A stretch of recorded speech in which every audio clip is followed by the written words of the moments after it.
Prosper Olivier Lissagaret, fils d'un pharmacien originaire de Villefe-d'Ansac, est né à Toulouse le 24 novembre 1838, et non pas 1839 comme indiqué sur la stèle. Ça c'est une coquille, une erreur de frappe, on va dire pour les coquilles. Une erreur de frappe pour celui qui... Donc je passe directement en 1864, il fonde à Paris les conférences de la rue de la Paix, véritable chaire de la propagande républicaine socialiste. L'année 1868 marque dans le Gers la naissance d'une forte opposition républicaine au Second Empire. Lissagaret crée à Auch le journal L'Avenir, publication démocratique du Gers et des Hautes-Pyrénées, dont l'imprimerie était située 3 places Saint-Jacques, actuellement la place Garibaldi. Mon quartier plus tard. Ah oui. Tout en travaillant à son journal, il collabore au journal de la capitale, La Réforme. Ensuite, il participera à la Commune de 1871 et il en publiera l'histoire. Il y a écrit dans sa première préface, je cite, « Celui qui fait au peuple de fausses légendes révolutionnaires, celui qui l'amuse d'histoires chantantes est aussi criminel que le géographe qui dresserait des cartes menteuses pour les navigateurs. » Le mousquetaire de la sociale décède en 1901 à Paris. Le mousquetaire de la sociale, c'était ainsi qu'il était surnommé. Alors, je regardais la stèle, et dans ces deux éléments rapides que j'ai faits, je retrouve deux références, l'épée des mousquetaires et la plume du journaliste. La Commune de Paris a notamment, par les décisions prises pour l'organisation du travail, suppression du travail de nuit pour les ouvriers boulangers, suppression des amendes et retenues sur les salaires, réouverture et gestion des ateliers par les coopératives ouvrières, et par diverses mesures sociales, tracer la voie à une société qui ne serait plus gérée au profit du capitalisme dans l'intérêt de la bourgeoisie, mais qui déboucherait sur le socialisme. C'était ce que je voulais préciser, le pourquoi on est devant cette stèle. Ce 1er mai, journée internationale de solidarité et de revendication, est l'occasion de faire un tour d'horizon de la situation des travailleurs et des syndicalistes dans le monde entier. Pour ces derniers, le constat est toujours le même. Les syndicalistes sont les premières cibles d'oppression, de violence, et on décompte encore 75 syndicalistes assassinés en 2012 et encore beaucoup trop menacés de mort ou même en détention.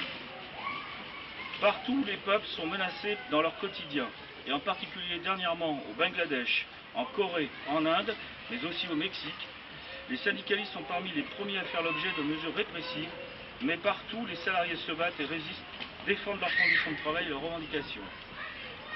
Ce jour de revendication est aussi l'occasion de parler, et encore, de cette crise du capitalisme financier qui s'éternise et de cette austérité qui s'installe durablement au plan international, européen et dans notre pays. Au plan international, ce sont plus de 200 millions de chômeurs que compte le monde entier en 2013. Et c'est loin d'être fini, puisque l'Organisation internationale du travail prévoit une augmentation de ce nombre de plus de 5 millions en 2013 et de 3 millions en 2014. Ce qui ferait un taux de chômage mondial à plus de 6% de la population active. Face à ces chiffres et ce constat, il y a urgence, camarades, à remettre en cause le modèle de capitalisme libéral et financier. Nul besoin n'est de rappeler ce qui continue de se passer en Grèce, en Espagne, au Portugal, ou même récemment à Chypre pour en être convaincu. Au niveau européen, la récession est belle et bien là. Le chômage est à 12% dans la zone euro et devrait encore progresser à 27% en Grèce et 26,9% en Espagne. Face à cette situation dramatique, renforcée par les mesures d'austérité drastiques opérées dans ces pays, il faut le répéter inlassablement, la résolution de la crise passe par une rupture à 3 niveaux, international, européen et national. De fait, cette crise étant une crise de système au niveau international, elle exige des décisions à ce niveau. La question des paradis fiscaux en la matière, il s'agit de réglementer pour interdire ces trous noirs de la finance et de la fiscalité. Les déclarations ne suffisent pas et n'engagent que ceux qui les croient. Ce sont des actes qui sont attendus. Comment peut-on croire que les peuples subiront l'austérité sans réagir quand certains échappent à l'impôt et que les inégalités se creusent? Comment peut-on croire que les peuples subiront le renforcement de la solidarité syndicale au niveau international et européen est donc plus que nécessaire.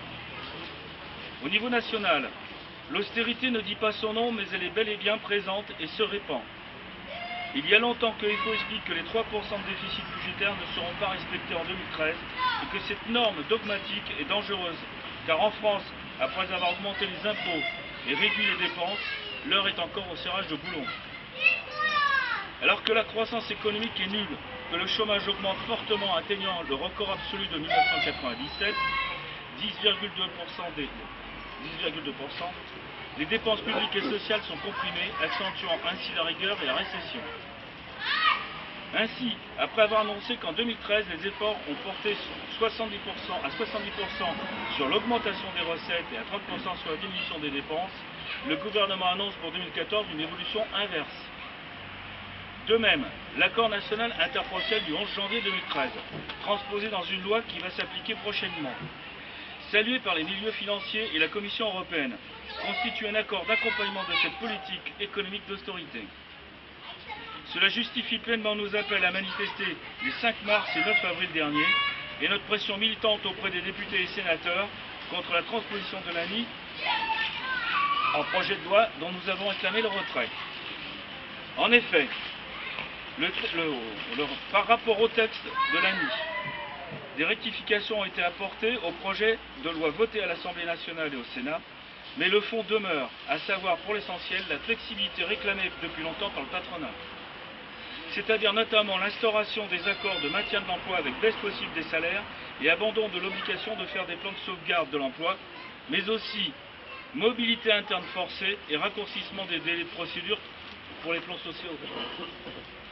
Sur des éléments clés liés à la flexibilité, nous ne pouvons en aucun cas être d'accord avec les dispositifs remettant en cause les droits des salariés. On le voit, la réforme du marché du travail, réforme ou contre-réforme annoncée sur les retraites, réduction des dépenses publiques, le cocktail libéral est de sortie. Il est de notre rôle, devant ce constat, de mettre en garde le gouvernement, car la remise en cause des services publics, à savoir la modernisation de l'action publique, qui continue la RGPP, Révision Générale des Politiques Publiques, l'acte 3 de la décentralisation, les velléités de durcir les conditions pour la retraite, la facilité des licenciements, la stagnation des salaires non seulement sont destructrices socialement, mais économiquement dangereuses et inefficaces. En notre qualité d'organisation syndicale libre et indépendante, nous savons prendre nos responsabilités et si les pouvoirs publics persévèrent dans cette voie, il n'y aura pas d'hésitation à se mobiliser, voire même à convaincre de la nécessité d'une unité d'action. Nous l'avons montré à l'occasion de notre action du 5 mars dernier pour la mobilisation contre l'ANI du 11 janvier et de sa transposition législative avec la CGT. Cet appel conjoint à se mobiliser a rassemblé le 5 mars plus de 200 000 militants en France. Mais aussi à l'occasion du 9 avril, autre jour de rassemblement, et d'actions relatives à l'examen et du vote du projet de loi à l'Assemblée nationale. On le constate à travers ces deux exemples. EFO n'a pas de problème avec l'unité d'action, quand elle se justifie, quand elle est nécessaire et possible sur la base de revendications claires et de modalités acceptées. Par contre, nous refusons de nous inscrire dans la démarche permanente d'intersyndicale virant au syndicat unique et qui est contraire à notre attachement à la liberté syndicale. Flexibilité, baisse du pouvoir d'achat et réduction des dépenses publiques et sociales constituent le triptyque d'une politique d'austérité.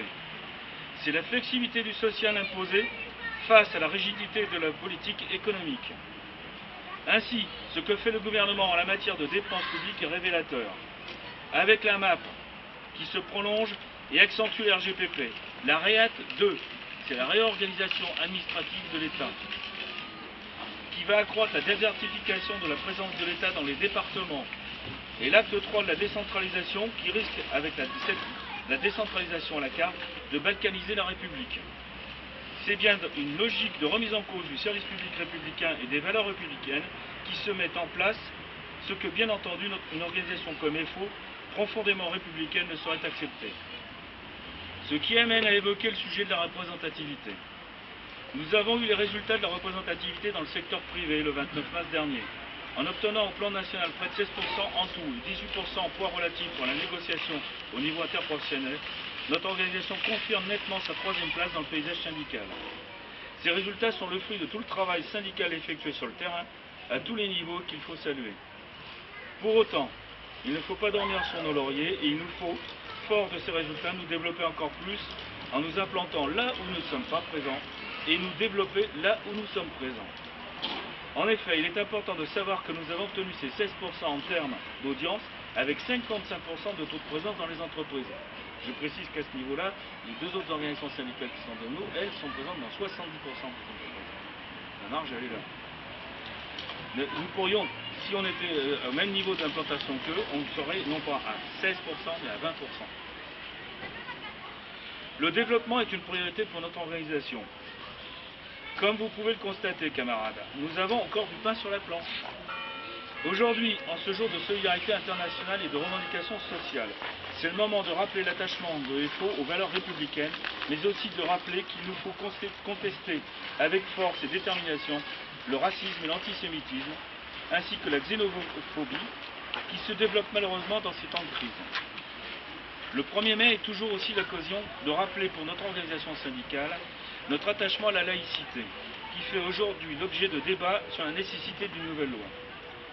Le principe de laïcité est, pour notre organisation, le respect de la liberté de conscience qui appelle à l'égalité de traitement entre tous, mais aussi une stricte séparation des sphères privées et publiques.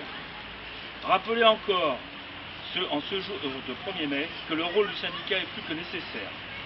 Défendre les garanties collectives et individuelles des salariés. Détermination, fermeté, responsabilité et indépendance, telle et sera toujours force ouvrière. Et comme nous avons toujours su le faire, nous saurons prendre nos responsabilités dans la négociation comme dans l'action. Vive le syndicalisme libre et indépendant, vive la solidarité internationale des travailleurs, vive le 1er mai des revendications et vive la CGT Force ouvrière.